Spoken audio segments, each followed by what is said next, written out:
নারায়ণং নমস্কৃত্যং নরং চৈব নরোত্তমং দেবীং সরস্বতীং ব্যাস ততো জয়মুদীরয়ে। হরে কৃষ্ণ। গুরু পূর্ণিমা বা আষাঢ়ী পূর্ণিমা, 12টা পূর্ণিমার মধ্যে সবচেয়ে গুরুত্বপূর্ণ কয়েকটা পূর্ণিমা হচ্ছে, তার মধ্যে একটা হচ্ছে গুরু পূর্ণিমা বা আষাঢ়ী পূর্ণিমা বা ব্যাস পূর্ণিমা। এই ব্যাস পূর্ণিমা বা গুরু পূর্ণিমার দিন এই জিনিসটি আপনাকে অবশ্যই করা উচিত। সেদিন আপনি রান্না করবেন, রান্নার মধ্যে কি রান্না করবেন আজকে এই ভিডিওতে আপনাকে জানতে হবে।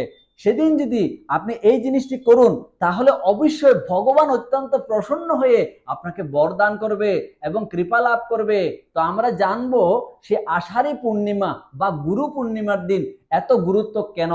কারণ এই জড়জগতের ব্যক্তিদেরকে উদ্ধার করতে পারবেন একমাত্র গুরু, আপনার নিজ গুরু। যেই গুরুই হোক না কেন, আপনি সৎসঙ্গ হতে পারেন, আপনি রামকৃষ্ণ মিশন হতে পারেন, আপনি আপনি শঙ্কর মঠ হতে পারেন, যে কোনো গুরুকে সন্তুষ্ট না করলে ভগবান সন্তুষ্ট হয় না। তাই বলছে কৃষ্ণ গুরু রুষ্ট হলে কৃষ্ণ রাখিবারে নারে, কৃষ্ণ রুষ্ট হলে গুরু রাখিবারে পারে। যদিও কখনো ভগবান আমাদের কাছে অসন্তুষ্ট হয় এবং গুরুর কৃপায় আমরা কৃষ্ণকে লাভ করতে পারবো। ঠিক যেমন একজন কোর্টের জজ, কোর্টের বা হাইকোর্টের জজ যদি আমাদের প্রতি রুষ্ট হয়, কিন্তু একজন ভালো উকিল যদি আমার পক্ষে থাকে তাহলে সেই জজও আমার পক্ষ হয়ে যাবে। কিন্তু গুরুদেব বা উকিল যদি আমার প্রতি রুষ্ট হয়, কখনো জজ আমাকে রক্ষা করতে পারে না। তাই গুরুদেব এত গুরুত্বপূর্ণ। তাই আপনি যেই গুরুর দীক্ষিত হন না কেন, গুরুকে বলা হচ্ছে যদি সন্তুষ্ট না করতে পারি তাহলে আমরা কখনো গুরুর কৃপা আশীর্বাদ লাভ করতে পারবো না। আর সেই গুরুর আশীর্বাদ যদি আমরা লাভ করতে না পারি তাহলে আমরা ভগবানকে কখনো পারবো না। শ্রীমদ্ ভগবত গীতার বলছেন তদ্বিদ্ধি প্রণিপাতেন পরিপ্রশ্নেন সেবয়া উপদেক্ষন্তি তে জ্ঞানম জ্ঞানিনস্তত্ত্বদর্শিন। তো ভগবান এখানে বর্ণনা করা হচ্ছে আমরা যদি কোনো গুরুদেবের আশ্রয় এবং শরণ গ্রহণ করি, তার সেবা করি, তাকে পরিপ্রশ্ন করি, তাহলে আমি সেই তত্ত্বদ্রষ্টা পুরুষ আমাকে জ্ঞান উপদেশ দান করবেন। তো আজকের গুরু পূর্ণিমার মাহাত্ম্যটা এত গুরুত্বপূর্ণ যে আমরা গুরুদেবকে সন্তুষ্ট কিভাবে করতে পারি সেটা আজকে আমরা বলবো। তো ব্যাসদেব, আপনারা জানেন এটা ব্যাস পূর্ণিমা বলা হয়। তো আপনার গুরু, আমার গুরু, যাদের সকলের গুরু, সমস্ত আশ্রমের গুরুগুলি হচ্ছে ব্যাসদেবের প্রতিনিধিত্ব করে। আপনারা জানেন কোনো গুরুদেব শাস্ত্রের বহির্ভূত কোনো কাজ করতে পারে না, কোনো কথা বলতে পারে না। তো বেদব্যাস হচ্ছে সমস্ত গুরুর আদি গুরু। তাই সমস্ত গুরুর আদি গুরু হচ্ছে ব্যাসদেব। এই ব্যাসাসনে যখন কোনো গুরু আপনাকে উপদেশ দেবেন, কোনো আশীর্বাদ করবেন, তখনই তিনি ব্যাসাসনে বসে কোনো উপদেশ, আদেশ, ভাগবত পাঠ, গীতা পাঠ সবকিছু করেন।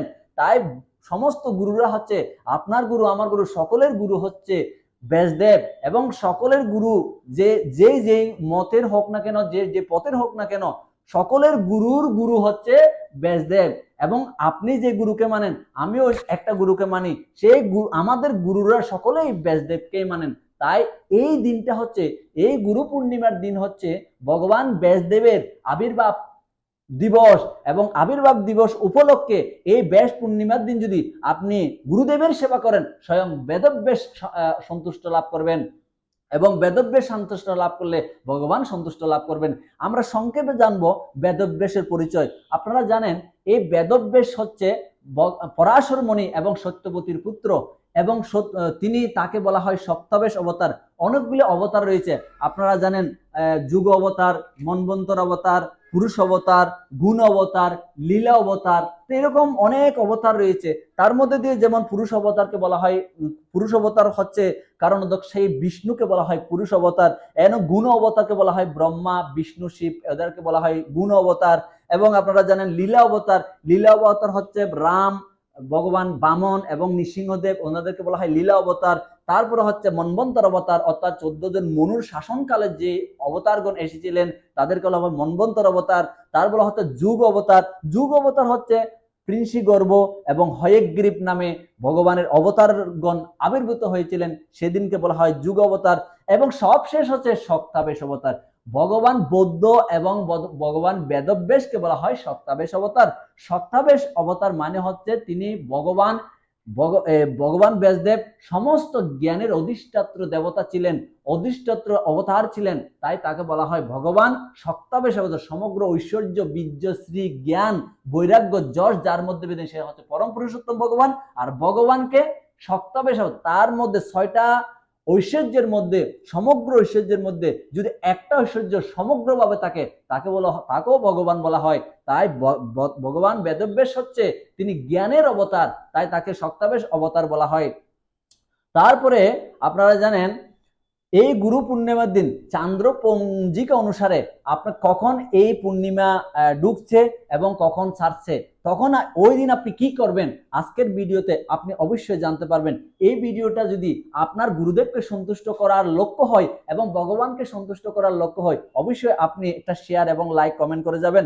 না, আপনি যদি সাবস্ক্রাইব না করে থাকেন অবশ্যই সাবস্ক্রাইব করবেন। তারপরে শাস্ত্র অনুসারে যদি সেদিন আপনি গুরুদেবকে সন্তুষ্ট করতে পারেন, সেদিন আপনি কি করবেন, সেদিন হচ্ছে আষাঢ়ী পূর্ণিমা। সেই আষাঢ়ী পূর্ণিমার দিন আগামী রবিবার, রবিবার 21শে জুলাই 2024, এই দিন আপনি কি করবেন, কিন্তু কোন সময় থেকে এই যে আষাঢ়ী পূর্ণিমা লাগছে, এই পূর্ণিমা শুরু হচ্ছে, আজকে আপনাদেরকে আমরা বলবো। তো আষাঢ়ী পূর্ণিমা হচ্ছে শনিবার সন্ধ্যা 6টা 40 মিনিট থেকে এই আষাঢ়ী পূর্ণিমা শুরু হচ্ছে।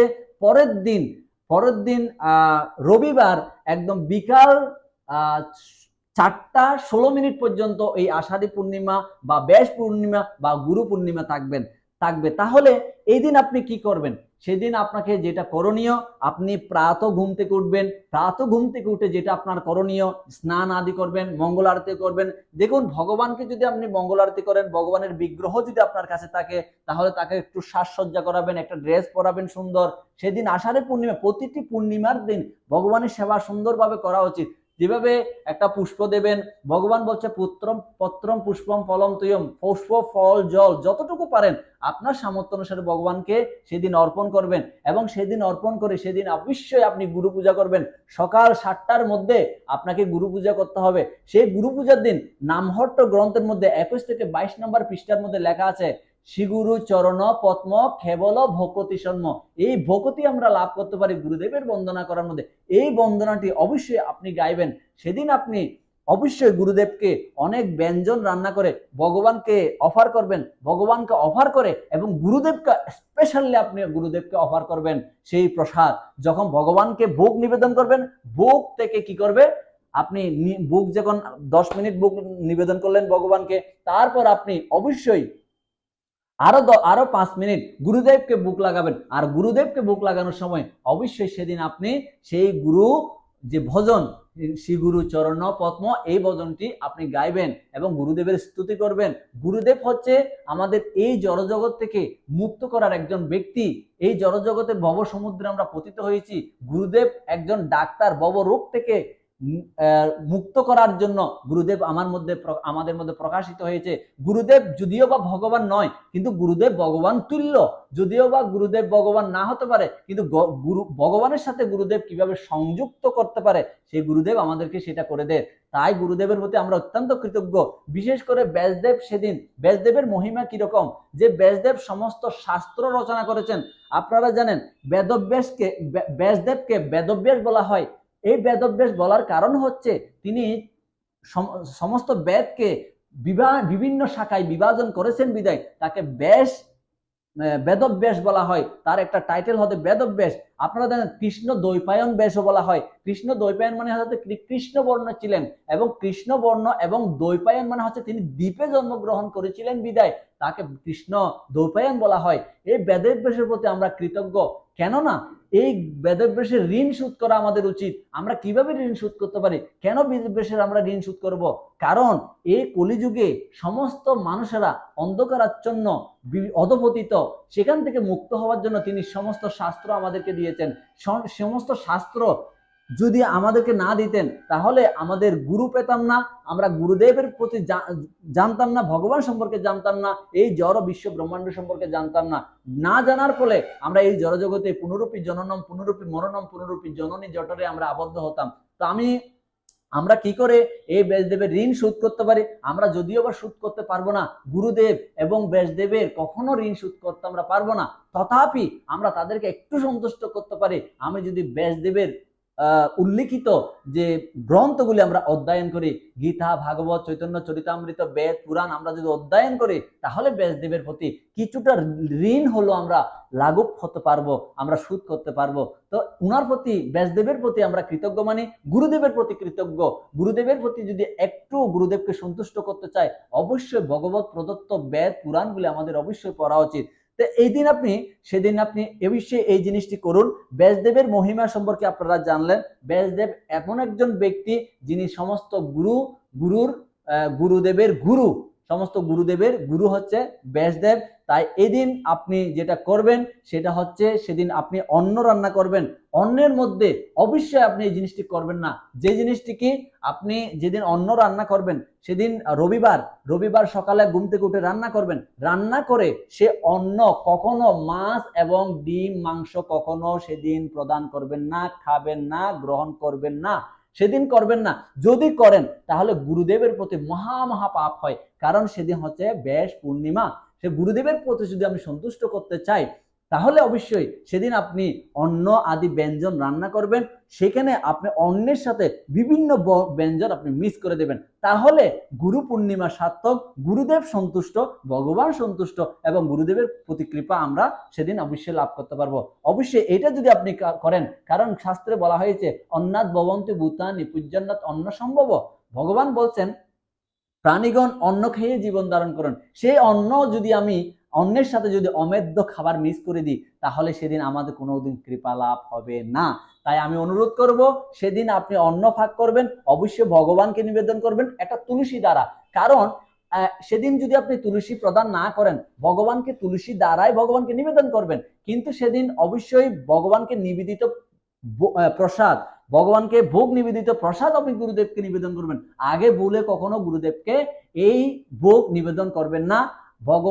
গুরুদেব প্রসন্ন হবে যদি ভগবানের প্রদত্ত প্রসাদ তাকে আমি প্রদান করি। সেদিন অবশ্যই আরেকটা জিনিস করবেন না, সেদিন হচ্ছে তুলসী, সেদিন কখনো তুলসী চয়ন করবেন না।